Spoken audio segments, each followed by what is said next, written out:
3 oydan keyin siz ish beruvchi topishingiz kerak, lekin ish beruvchingiz yo'q. Konsaltingga murojaat qilaman desangiz, ish topib ber deydigan bo'lsangiz, ish topib berayotganlar hozir taxminan 3000 yevro atrofida olishyapti. 3000 yevro ularga pul berish kerak. Ha. Undan ko'ra siz Germaniyadan bitta til kursi topib, uni taxminan to'lov 350 yevro atrofida bo'ladi bir oyga.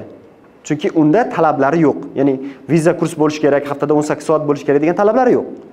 Bankshot qo'ymaysiz va borib qaytib kelasiz, 90 kunga belgilaysiz va Germaniya o'sha vaqt davomida 3 oy davomida til ham o'rganasiz, o'zingizga ish ham topasiz. Ish topsangiz, shartnomani qilib O'zbekistonga kelasiz, Germaniya elchixonasi ochirtingiz kelgan, terminingiz tayyor, hujjatlaringizni bitta qilib topshirasiz, milliy vizangizni olasiz, faqat ketaverasiz Germaniyaga. Bu konsaltingga shunchaki 3000 berib olgandan ko'ra, o'sha pulni ham o'qishingizga sarflaysiz, ham Germaniya muhitini ko'rasiz, ham 3 oy Germaniyada yashaysiz, ham yana bitta plyus tarafi viza tarixingiz bo'ladi o'sha. Siz Germaniyaga borganmi degan savolga ha bo'ladi, plyus bo'ladi sizda.